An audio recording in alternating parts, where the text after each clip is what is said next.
how does a health check translates into tangible business value? Because, of course, we can talk about technology as much as we can, but without bringing business value, it's all kind of pointless. Though we do have to do a lot of plumbing, but beyond uptime, what are the downstream impacts on risk, cost, and operational resilience that these health checks bring to the business? Just think of it like this, right? Of course, the first obvious answer, no one likes downtime, right? Downtime costs us some type of money. If you're running a restaurant and you have this type of online ordering app that's not available, you're probably going to miss that customer and they're probably just going to go somewhere else to get something to eat, which is not the end of the world for the customer, right?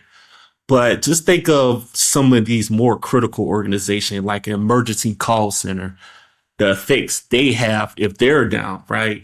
Their responsibility is routing the fire department to a fire or routing the police department to emergency.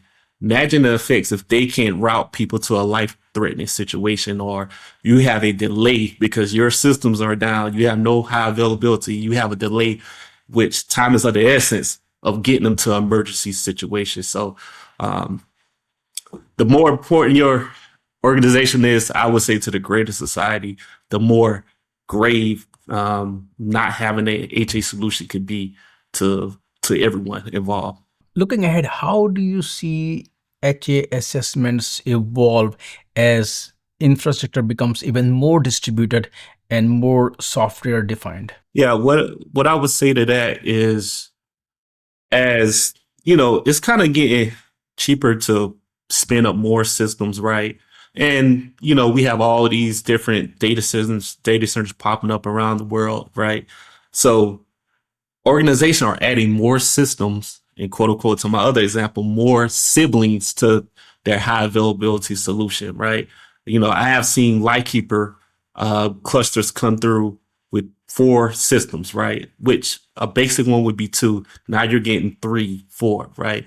So the more siblings you add to a high availability solution, the higher the chance of human error comes in, right? Where system A don't match system D, system B don't match system C don't match system D, right? So more systems you have a part of your solution, the more you have to make sure everyone is identical. So that's the risk you run when you're, adding more systems to the environment.